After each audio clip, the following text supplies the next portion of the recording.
to Broadish. Insert tagline here. I am Dhaya Lakshminarayanan. I'm Felicia Madison. I'm Hollie Harper. And I'm Jocelyn Chia. We have so many topics to discuss for this week. I want to start with Fight Me. The DNC was lit. Did anyone see all of the action? I was crying. I was clapping. I was yelling out my window to nobody. It was riveting to me. You drank the Kool-Aid, huh? Well, actually, that comes from Jonestown, and it wasn't Kool-Aid. It was Flavor Aid. It was so Kool-Aid is getting a bad name because people don't know what killed those people in Jonestown. That wasn't Kool-Aid. Kool-Aid. Kool-Aid is happy. It's a big pitcher filled with joy. I don't want anyone besmirching his name. We got off topic real quick. Wow. No, but I thought it was great. Like, I really loved it. And there were some real fire moments. Like, first of all, Amy Klobuchar had me dying laughing that first night with that speech. She had me laughing when she was talking about all the things he does, Trump. Then she was like, who does that? Like, her delivery was good. So go ahead, Amy Klobuchar. That was good.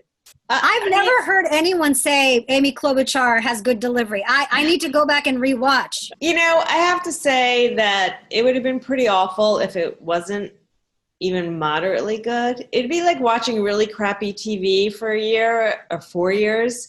Like, no matter what you watch, it's going to be good. So I feel like they couldn't fail. I mean, it's just been so bad. Anything they did would have been amazing. But did you have a highlight?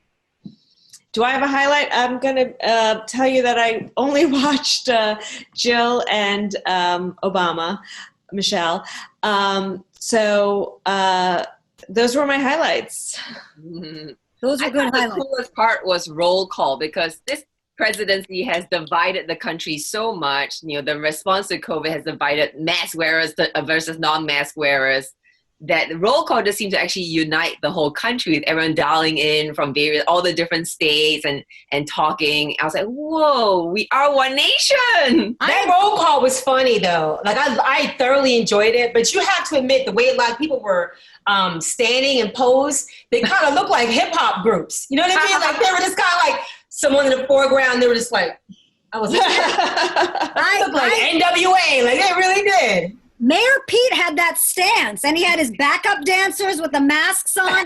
It looked really good. So first of all, roll call, I agree, Jocelyn. That I've never seen that before. I've actually been to several Democratic conventions. I went to the one in 2016. Roll call is hella boring, but they made it so interesting because we got to see America, and there were indigenous people. There were people who just kind of said, did you see the man who was like, I'm a gay man and I have a husband? And he said that within like 20 seconds. What I loved was Rhode Island was like an auntie. Rhode Island, the guy came out and the other guy had a plate of calamari. They're like, have you eaten? Would you like some food? Like, I love that they showed their food. And I love that Montana had a bunch of cows in the background. They're like, look, we super rural, okay?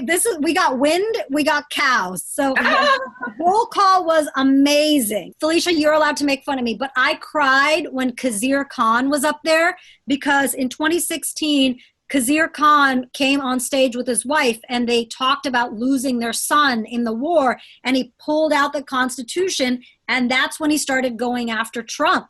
And he came back as a delegate, and right after him, Wyoming was the parents of Matthew Shepard, who was killed in that hate crime in Laramie. Yeah. And so Democrats have diversity, and to see like people speaking in Puerto Rico didn't even attempt English. They're like, bienvenidos.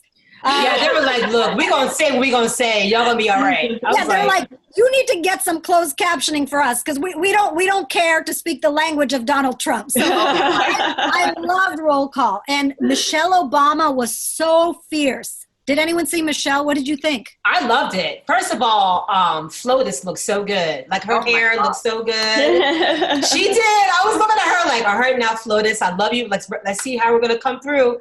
And she looked so beautiful. Obama's looks, but it was great for Michelle's looks. She looked gorgeous, and she went in. I didn't feel like she went in, and then she went in. And when she said he's just not up to the task, I was like, ooh, you're right.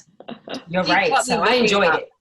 She got me very interested in comparing how Obama handled the Ebola crisis versus how Trump has handled the COVID crisis. Because I never thought to compare the two, because wasn't Ebola such a blip on our American mind because Obama kept it at bay from coming to America? So he had actually set up this international coalition. The United States was the beacon of leadership at the time. I remember in the last episode, I was like, wow, this is the demise of America as a superpower. And when I read up about how Obama had handled the Ebola situation, I was like, oh no, America can still be an international leader. We just had a fucked up president. He led an international coalition to keep Ebola at bay, because he was like, the best way to protect Ebola from coming to America is to contain it at its source in West Africa. So it wasn't because he was black and trying to, protect his people. He was protecting America by being smart about it, nipping it at the butt. I love how Jocelyn talks about it as coming to America. Like, I want the new version with Eddie Murphy, Arsenio Hall. I know. It was like coronavirus coming to America.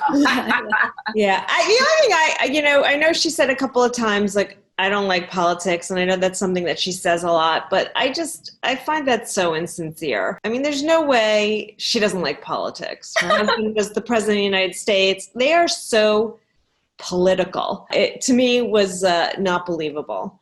I believe like Dave Chappelle's wife saying, I don't like comedy. Yeah. I mean, if I was like, where is Miss Chappelle, though? I don't see Miss Chappelle anywhere. I'm like, if you said Dave Chappelle's wife didn't like comedy, I'd be like, yeah, because she probably she doesn't come to any of the shows. I do believe Michelle Obama, because Michelle Obama, more than any other first lady, maybe not Hillary Clinton, she was called a primate. She was told that she should not interfere in people's school lunches. That she was called out for wearing slutty clothes when she just showed her muscular arms. She was sleeveless. Yeah. Michelle Obama hates politics because politics was cruel to Michelle Obama. Well, that's not politics, though. You could be a celebrity. You could, that's right. like Good point. But she didn't. But that is politics, because the people being mean to her were Republicans. Were Rush Limbaugh. Remember, Rush Limbaugh started that. The people on the right started it. When she had that beautiful garden, Melania basically was like, "I'm not going to do anything with it." It's basically the right that went after Michelle Obama. And so that's why she hates politics. And also, she would say things like, this is the first time I'm proud of my country for electing Barack Obama. The right went in on her. So anything she said was scrutinized by the media and the right. So I can see that. But that's being the president of the United States and being under a microscope and being examined. That's not, to me, politics. I mean, I think the two of them are masters at creating an image in politics and dealing with people. When she's talking about politics, it was like the dirty sniping, like the birtherism. Do you know what I mean? Yeah. And then just recently I was online and, people were calling her Man Shell, not Michelle, Man Shell. And I was like, okay. Like, the woman is clearly a woman, but like, all right. So, but I get it. Like, I get what you're saying, Felicia, because they are masterful. Right. Like, at sussing through. But I guess the vitriol, I feel like she likes enacting policy and trying to do good things, but the sniping, I think that's, I don't think anyone likes that. Yeah. Well, maybe Rush Limbaugh does. He does. Donald Trump likes it. He thrives I guess Donald does. Well, before we close up the DNC, I wanted to say one last thing. I feel like I was very surprised to see Stephen Stills of Crosby, Stills and Nash playing guitar to Billy Porter, who comes out like with a gown and his arms, and he's suddenly like doing Billy Porter. I was like, what an interesting pairing. And somehow I really liked it, but some people didn't like it. What did you think about Billy Porter and Stephen Stills doing their duet together? I thought it was like so moving and just inspiring. As an artist, it just like, pulled at my strings in a different way. Sometimes some people react to different things. Some people like the words, some people like the emotions. I thought the message it was sending was cool. And he's, Billy Porter's Billy Porter. You love him or you hate him. Why are some people not liking it? Some people just had bad reviews. They said it was like a bizarre performance, or it was, they found something to criticize. I thought it was really unique to see these different genres of people, different kind of demographics coming together to create music. And it also reminded me, Democrats have all the stars. Like, Who did they have? Ted Nugent? Kanye. He can barely create music, you know, They like, have Scott Baio. oh my God. They had the My Pillow guy. Oh, yes. They have Kanye. I don't think Kanye doesn't like Trump. He just likes himself. You know? Like, he's not affiliated with him. Anyway, I thought that that was great, and I'm looking forward to Kamala Harris and Joe Biden. And you know what I did like? I like that they only gave Bill Clinton like 30 seconds. They were like, you can drop in for a guest set, but we don't want you to headline this thing. So I thought that was good that they kept him at bay. I'm really glad we're very positive towards all the women speakers, Jill Biden and Michelle Obama. But let's talk about someone who might be problematic. Cancel or keep Ellen. What do you think about this Ellen crisis? Oh my God. This whole cancel culture, which I mentioned recently in an article in the New York Times, they want to get rid of that phrase in general. I think the whole cancel culture is horrible and also not very American. What do you mean not very American? You know, I think America's built on the underdog and like making mistakes and coming back, the comeback kid, admitting you made mistakes and surviving. And I think this whole cancel culture is very like, you know, almost not about democracy and working together and coming back. It's very much like a despot and like a king, like you're dead, off with the head, you know. And isn't it interesting that it only really came about when we have a despot as a president? Was not really a thing before Trump? Right? Yeah. Only started in the last 4 years, right? I thought Me Too happened in 2015. Was that 2015? Because that was like Obama's on his way out.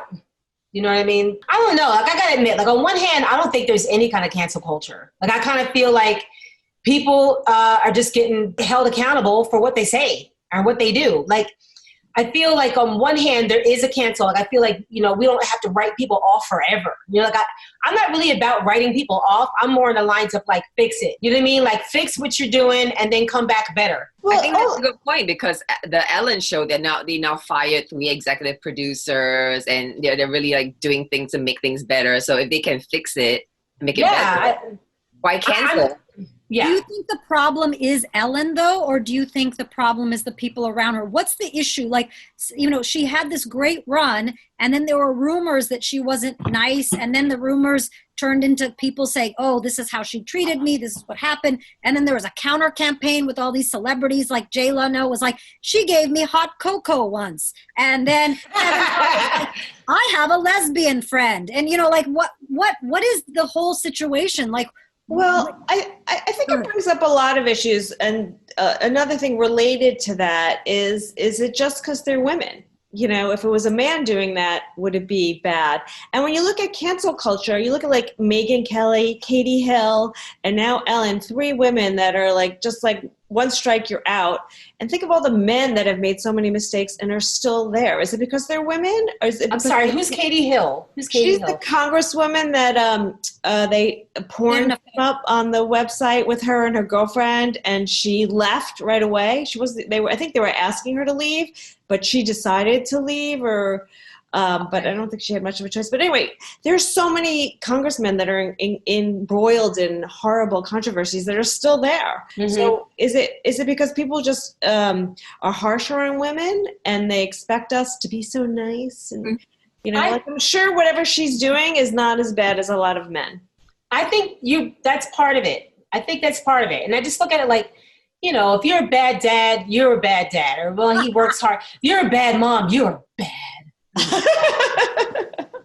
dare you? You know what I mean? I feel like part of it is because she's a woman, and that's why it's kind of hard for me to just get totally on board of like, fuck Ellen. Do you know what I mean? But I feel like Ellen let some people have too many power and do too many things. Just gave people too much power. Gave people like when they were talking about the producers of hers that were just like acting crazy with people. Like, there's no way. She's not like the CEO of the Ellen Show, right? She's a talent and one of the executive producers, but this is also under the bigger umbrella of it's Warner Brothers, right? It's like a whole machine that she's a part of. So how much is she personally accountable? I'm suspicious of that. But to your point, Felicia, about is it just because is it partly because she's a woman? I think it's partly because she promulgates this ethos of being kind and being nice. And so I think people are latching on that hypocrisy. There was a male person in her shoes also preaching that kindness and being good to people, and it had this kind of toxic culture, being accused of this kind of toxic culture. He might face the same issue too. I feel like people think she's a fraud. Yeah, I think that when hypocrisy happens, cancellation like gets there really quick. Like all of those Republican congressmen who voted against gay rights, who are trying to get in the bathrooms and do it with some random guy. Remember Larry Craig, tap, tap, tap? He was tapping something, okay? They talk about Lady G, Lindsey Graham. All of these Republicans who vote against, abortion rights got some woman pregnant and then wanted her to have an abortion. All these Republican congressmen who are against gay people are like, I'm against them. My body is against one right now. Like that's how they're thinking. So when someone is like, I am kind, I am nice, and then inside their values don't match, people don't like hypocrisy. Same with Bill Cosby. He was like family values, this and that, hypocrisy. Yeah. So I think whenever there's a gap between who someone tries to be and who someone really is, then people are like, you have defrauded us. And that's when people get really upset. I think that's a really good point, because you can see Louis C.K. kind of making a comeback and a lot of people being supportive of him. But that's because we kind of knew he was a little fucked up. He always talked about masturbation on his set. He never tried to pretend he was some like great guy. And maybe that's the reason why he's actually making sort of a comeback right now. He wasn't hypocritical. So is the consensus that you all would keep Ellen or cancel Ellen? I'd keep her and just fix it. Just fix what's going on. Fix it. And I also hate this, guilty until proven innocent. I think there should be some looking into what's going on there and some fixing, not canceling. I mean, the one story that I find so unbelievable is that there was a server who had a chipped nail. Do you guys read about it? So she had a chipped nail while serving Ellen, and Ellen wrote a letter to her boss complaining about her chipped nail and nearly got her fired. I'm like, why the fuck would Ellen have this kind of time? She doesn't go to restaurants. You think she leaves her house? If that's true, that really offends me, because I actually got suspended for a week from a waitressing job from somebody writing in a letter about me. So yeah, that letter writing, when you have all the power, like, girl, let that go. By the way, letter writing is a very Karen trait. Karens love letters. I know. They love to write to the manager. They love Yelp. Karens are all over Yelp. And before Yelp, Karens were on the Better Business Bureau. I am a historian of Karen behavior. You're a Karenologist. Karenologist, yes. So let's talk about what is rearing its ugly head. Kamala Harris has 2 immigrant parents. One is from South India, from Chennai, where my family's from. I have met Kamala Harris many, many times, and I found her to be an incredibly kind person. I found her to really support women, especially women of color. She is, my interactions with her have always been great, because she came up in the San Francisco political process. She was the DA of California before being a senator. My interactions with her have been great, and she's never shied away from talking about her immigrant roots, her Black roots. She holds her biracial status, in a very beautiful, poignant way. And people asking her to pick sides are imposing their values on her. So I found this really interesting that birtherism is coming up to attack Kamala Harris right now, just like people attacked Barack Obama. What do you think is different this time? Do you think it will stick? Do you think it will not stick? Why do people keep using this attack, and how come it works? No, I think one, it feeds to like the fundamental racism of the crowd that this birtherism argument is appealing to. And 2, I think it's also when you have such a qualified candidate, you have nothing else to throw at them. Yeah. Mm-hmm. Yeah, it's so weird. Like, they were a country full of immigrants asking people for their birth certificate. This is really strange. Like, the only people who would not be asking are Native Americans. You know what I mean? That's why I don't even understand. Like, I don't understand this whole, like, everybody came, whether they were dragged here or people came here, everybody came here. They all came here, so. But the birtherism, like, yeah, people really getting into that really heavily because I think you're right. There is nothing. Like, where are they going to go on? Like, they're like, we're the law and order administration. Guess what? She was an AG. So it's kind of like, what are we going to say? Yeah, why is there, I don't understand. Like, Barack Obama, that was such like a big issue. I mean, didn't he just have to show his birth certificate and put an end to it? He did, but then they asked for the long form birth certificate, and then they said there was something wrong with the paperwork. So there's no amount of proving that someone can do as an immigrant or daughter of immigrants to show, yes, I am American, because people will always want to other you. So that's why this question that I get asked so much, and I think we've talked about it before, like, so where are you from? And then people don't like the answer. And then they're like, but where are you really from? No, but where are they from? Because they want to be like, you are from somewhere else and you're not American. And so I want to, like, this happens to me all the time. People will keep asking, and then they'll be like, but are you Indian? And I'm like, my parents were born in India. And then the reason they ask that question is so they can say, I love yoga. And I'm like, I'm sorry, white lady, I love jazzercise. Like, how am I supposed to connect your culture on this? Like, so people asking that question, they want to put you in a box and deny you the full experience, like Kamala Harris experience, a West Indian, father from the Caribbean who's an economics professor at Stanford, and a mother who's a breast cancer scientist. She's passed away. But why don't people focus on her parents are 100% nerds? Why do they got to put race into it? Like, she is the daughter of nerds. I hate when people ask where I'm from, because I'm from New Jersey. Oh, that is bad. I'm sorry. I'm sorry for your loss. Well, let me tell you, like, you say other, and I get it, because I use a not so nice term. Like, when people have done that to me, I'm like, they're trying to niggerize you. What does that term mean? What does that mean? Tell me.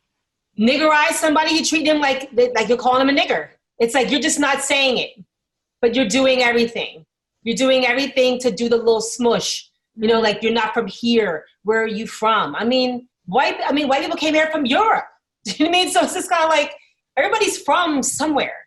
There's like you're from somewhere, and so when they do that, to me, it's just a way of just letting me know right away they don't see me as American, or they fetishize you in some other kind of weird little way. I guess for me, I never got asked because I'm just like, I'm a light-skinned black girl. But if you grew up outside New York, you're just a light-skinned black girl. You're just basic black. You come to New York, what are you? It's like they want to be, say, Dominican, Puerto Rican. You know what I mean? They want to put the little flavor in there. But that's like a fetishized, depending on who's asking. It's like a fetishize or like a niggerize, like straight up. Yeah, the whole idea that she's anything but a nerd is just insane. But let me tell you, I have seen black people too be like, well, what, like I saw somebody on Twitter posting something about a picture of her with her mother and saying she doesn't, look at her claiming her Indian heritage. What about her being black? And I'm like, she went to Howard. It doesn't get any blacker. She went to Howard University. She's an AKA. Yeah, she pledged undergrad, which means she got her ass whooped. It does not get any blacker. Like, they need to just leave that alone. I think I come from a more positive perspective. When people ask me where I'm from, I just assume they want to connect with me on a certain level, right? So, if you're Chinese, like you say, oh, I love Kung Pao chicken too. Or if I'm from Singapore, they're like, oh, what part of China is that? They just want to. I just think they just want to like find out something about me to connect. Like when I ask, even in like a group of all white people, they will ask, where are you from? New Jersey, Connecticut. So they can like, oh yeah, I have a friend who went to this high school. Do you know her? So I think it's just people, and good people trying to connect with one another. It's something I think you're right. I think there's some, like when black people and brown people and Asian people ask me, it's different than when the lady who loves yoga wants to connect with me. So there is the intention around, what is your ancestry? Tell me about you. That genuine cultural curiosity is very bonding. But I think we're talking about, there's a subtlety between, I want to make sure that you are a foreigner, and that's how I view you. And I really want to culturally connect with you. Like Jocelyn, I want to talk to you about durian all day long now because you're from Singapore. Like, I want to know how you get with the stinky fruit. All right, so something happened this week that I found myself thinking, is Trump doing something good? And then I changed my mind. Trump pardons Susan B. Anthony posthumously. And, Susan B. Anthony voted illegally, and the whole suffragist movement is having an anniversary. But let's keep in mind, it's white women who are allowed to vote. Black women could not still vote. So it wasn't for all women. But also, Trump didn't want Susan B. Anthony on currency. Remember, like he was like, why should we have women on money? Like, because, they should be quiet and not talking and not associated with finance. So he pardoned her posthumously. And I thought, that's actually kind of cool. But then it turns out Susan B. Anthony's wishes were to not be pardoned. She wanted to go out like that. Yeah, like she refused to pay the fine. When they fined her, it was like something like $200, which is the equivalent of like $2,600 now. Wow. She refused to pay it. Like she died. She was like, I'm not paying that. Yeah, I also think it's funny the way, like, he just the way he talks. It's like, did you know that woman wasn't, like, it was just like, did you know that? Yeah. And I don't know. I read the article also, and I thought, same thing. Like, that's nice. But, it's like on the agenda. It's the 100th anniversary. It probably came across his desk, and someone said, talking about being political, it was the right thing to do. Help boost his image amongst women. It was totally a political move, not because he really wanted to pardon. Right. I did find it interesting, though, that Susie, like he pardoned Susan B.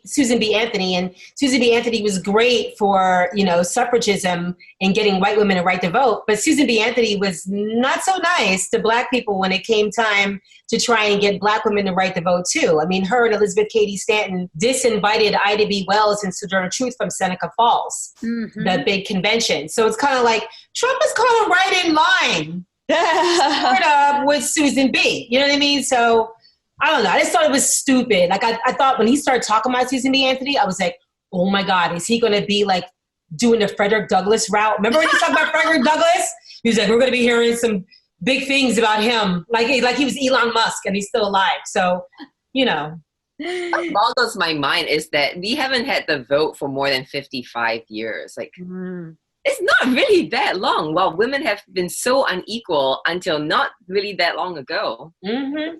Yeah, we've been suffering for a long time. Yeah. And I guess the whole point is she said, I didn't do anything wrong. And only if you do something wrong, you need a pardon. And also, I think if she was alive, she would see that she's in the league with people like Roger Stone and everyone. And she'd probably be like, I don't want to be part of this group of pardons from Trump. But I don't think she'd want to have anything to do with Trump. Yeah. Exactly. So I'd rather pay the fine than have him pardon me. Yeah, like I'll pay it. I think she didn't pay the fine as a stance that I didn't do wrong. Yeah, exactly. All right. So let's move to Creep of the Week. McDonald's former CEO Steve Easterbrook, basically McDonald's said that, he lied about his habit of sexting with multiple employees. And his defense was not, I didn't sext or that was inappropriate. His defense was, well, they knew that I was sexting. So they shouldn't be mad at me. Oh my God. I mean, Idiot of the Week would be better. Yeah, that's like a donkey of the day. I love these terms. Idiot of the Week, Donkey of the Day. So I think he does. Jocelyn wants to know why he wasn't sexting with her. I can see why he'd make a defense like that, right? Because for so many years, men in Hollywood, for example, were getting away with the casting couch culture. Mm-hmm. Harvey Weinstein was raping all these women. People knew about it, but if no one actually says anything or sanctions him when they know about it, I guess they're going to proceed as though it's fine. Now, is sexting okay if it's consensual sexting? I mean, what's wrong with that, honestly? Well, because he was their boss at work. So who started the sexting? It was he ended up sending attachments to his personal email account from his work email account. So he's using his work email account. He's sexting people who work for him, and he got a package of $42 million. I think that the package that you receive is disproportionately connected to your personal package. So I think that's why it was 42 million to compensate. I'm just saying, is this why the fries are cold? Like what? Like he's sexting all these people working there. Like who is working? Like who? Yeah, and it's crazy that even had. First of all, even if you've gone to McDonald's, you guys seem like you don't really do McDonald's. I don't. I have little ones, so I get caught in McDonald's every once in a while. But it's like you can't even go in and order. Like they have those kiosks. Like there's no one. It doesn't seem like people are really even working the way they used to. Is it because this guy is sexting everybody? Like he married? Is he? I don't know. Are you asking for a friend, Felicia? Or, it's got a good package. True.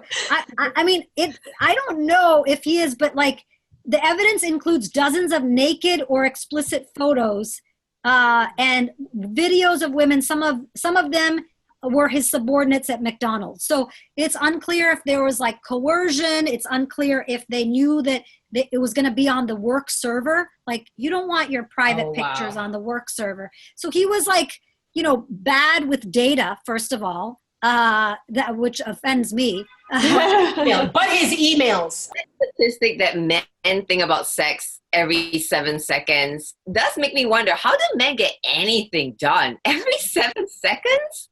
I mean, running companies. No wonder the country's in shambles right now. Trump is just thinking about. That's why women should leave, because we never think about it. We think about it like once a year, Yeah, I mean, that's pretty creepy. In today's day, I don't know what the time frame was on that, but like really just like what an idiot. Yeah, his defense was, well, everyone knew about it. It was on the servers, like big deal.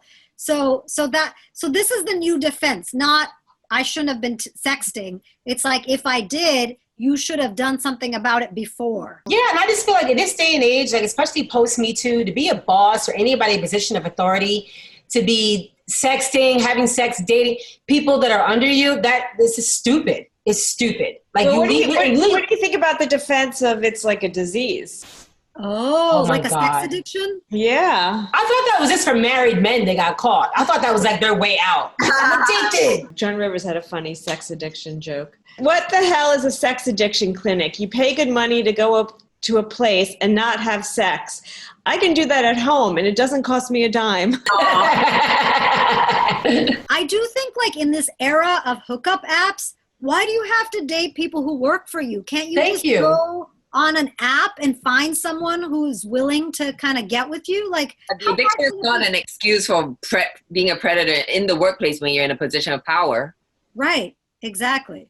But I think some guys get off on that power factor, right? It's not about sex, it's about the power. I have power over you. That's why Bill Cosby apparently was sleeping with all these, like raping all these women, even though he could.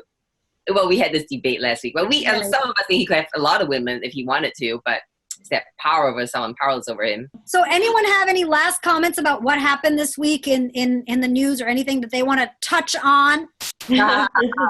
One little thing, Rose McGowan, I think it's pretty sure it's Rose McGowan, correct me if I'm wrong, if I have the wrong actress, but she came out and said that Alexander Payne, the director, sexually assaulted her when she was 15. And it kind of went out like, okay, whatever. That's horrible. Yeah, and I was like, oh, wow, really? Like I read the whole story and everything. I get Rose McGowan confused with Alyssa Milano. Sorry, I get them confused sometimes because they were both on that show Charmed, right? But yeah, she said that Alexander Payne said he didn't say he beat her up or anything like that. But all assault's assault. I'm just trying to get the story straight. But said that he sexually assaulted her when she was 15 years old. And what's crazy is that she did say 4 or 5 years ago, a big director assaulted me when I was 15. I'm not ready to talk about who it was yet. So I don't think this is just like Rose trying to like get press out of nowhere. Like I know people feel a lot of different ways about Rose McGowan, that she says crazy stuff here, saying stuff here, but that's pretty big. And I got nothing. What's with these men? Like Jeff Ross with apparently a 15-year-old. What's with men? And like, I think about that. There was, they were defending it and saying that Jerry Seinfeld, when he dated Shoshana Lowenstein, she was 17. That's my daughter's 18. I mean, she's a child. A child. how Felicia, would you whoop somebody's ass for trying to date your teenage daughter? What would you do? Not my 17-year-old. Please take her. Fine. However, my 25-year-old, I'm a little bit more overprotective of. How old was Jerry when he dated the 17-year-old? He was in his early 30s. Yeah. She was literally in high school, right? Yeah. And it just tells you how times have changed. I mean, they really have changed. I mean, one of the things we're doing in our house in quarantine is watching The Office. My husband and I never watched it. It's my son's favorite show. I mean, it is laden. I mean, if they went through that show and took out everything that was politically incorrect, I don't think there'd be one episode. Right. That's so sad that comedy and art has to be so compromised by political correctness. I mean, that, like you say, we wouldn't have Joan Rivers, or it would be a hard time having a Joan Rivers today. We wouldn't have The Office today. What are shows and what's art going to look like when we have to just toe the line? There's another show. I don't think that's true, though, because people are still making art that's really good. Like Bojack Horseman is really good, and it deals with the issue of harassment and bad behavior. And I did not expect Bojack. That was good. I was like, Bojack. Okay. Have you seen it? Bojack is a flawed character. He does horrible stuff. He does terrible stuff. And it's great. The writing is good. The characters are great. It has a huge fan base.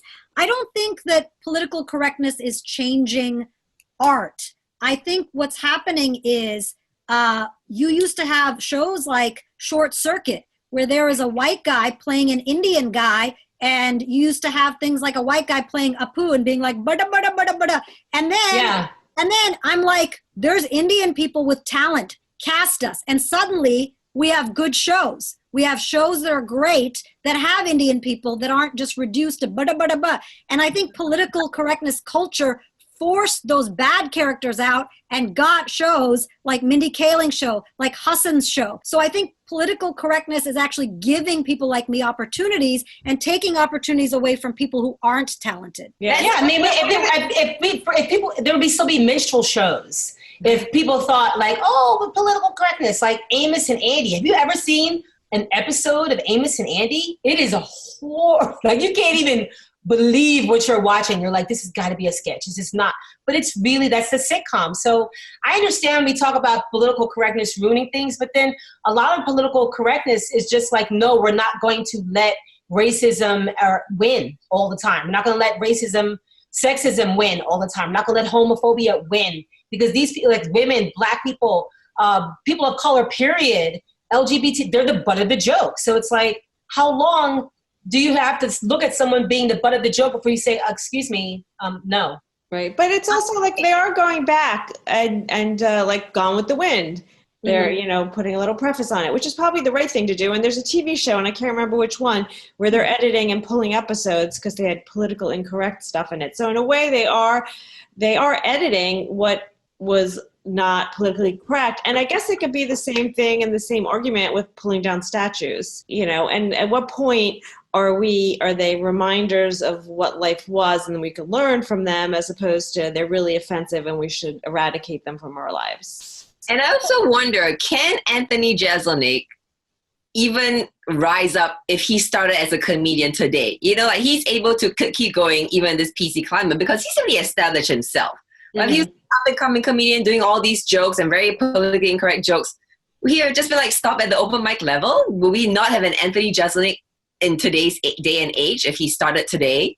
There will always be room for white male comedians. I'm not worried about it at all. I'm not worried about them. I'm not worried at all. Because like Dan Morrill and Mark Norman couldn't get anyone to buy their special. They had to release it for free on YouTube, and the common consensus and the word behind the scenes is that because Netflix and the other networks were not wanting to put up a white male comedian who wasn't already famous. Yeah. It's not a good time to be a white male or a white female. Well, I mean, it's not a good time to be Ellen, maybe. But I don't see why women... white.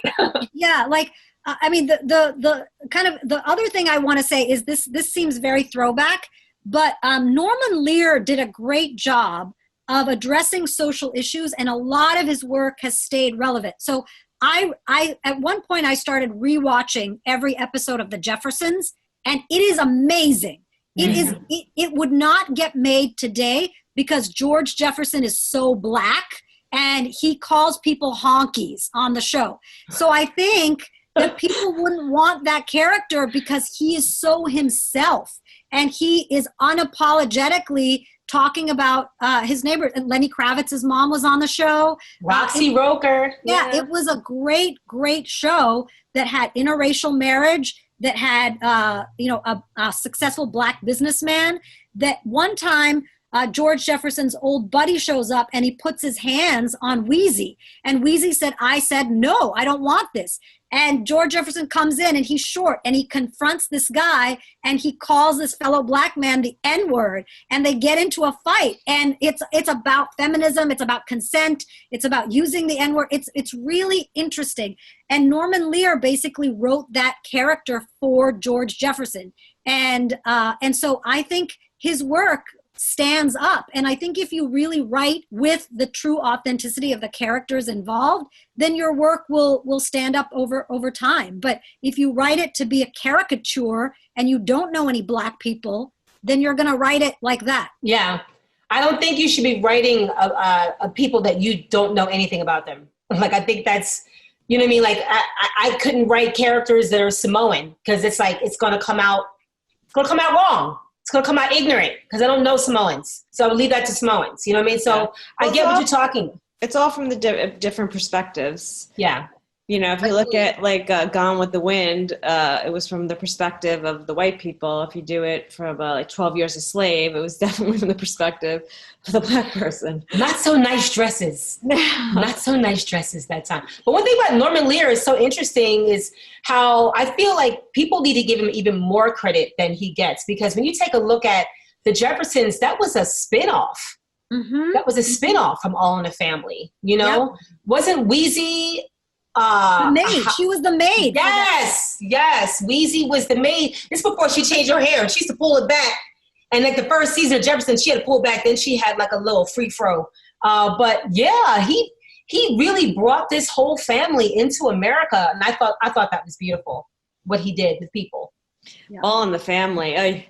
By the way, I wanted to bring up this one topic and maybe like a funny take that we can like put it back into what we were talking about Dhaya was making a joke about touching men non-consensually. And I was remembering this time, what I said afterwards, I was trying to be funny, but no, it wasn't very funny, but maybe this would be something interesting to talk about. So I remember one time I was on a first date with a guy, very cute model.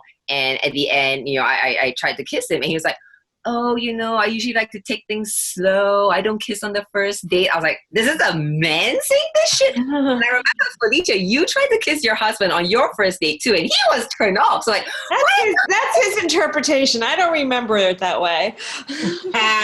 Oh, okay. So you say that now so you don't get canceled. Oh, yeah. Well, I think something interesting that's going on now, if I wanted to talk about my topic of the week, is I just dropped my daughter off at college. 2 weeks after UNC and Notre Dame was dropped off at college, they're now canceling classes and sending the kids home. Oh, no. Did classes touch someone inappropriately? Why are they canceling? Yeah, this has to do with COVID, but like COVID's spreading rapidly. And I have a problem, and maybe this could be a topic for next week, of them closing these schools and sending these kids home. I think enough is enough. Let's contain them. Let's keep them at school, keep them with themselves. And why now take all these contaminated kids and spread them back out around the world? Yeah, there's just a point there. There's so much going on. It's so horrible. These kids have experienced and lost so much. Yeah. Let's try to give them some normalcy. It's just it's like enough already. I mean, I know it's horrible and people are dying, but we got to figure out a better way. And hopefully the Democrats will figure it out.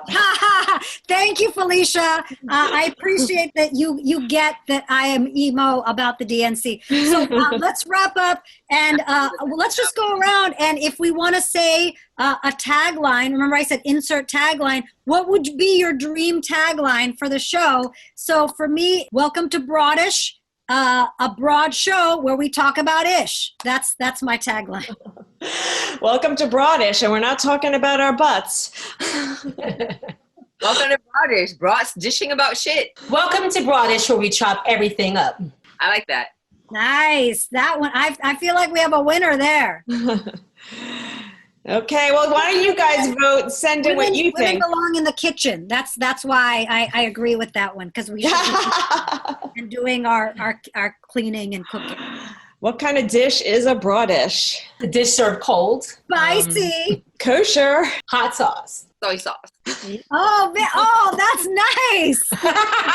Signing off from Broadish. Stay tuned on YouTube for our next edition of Broadish! Broadish.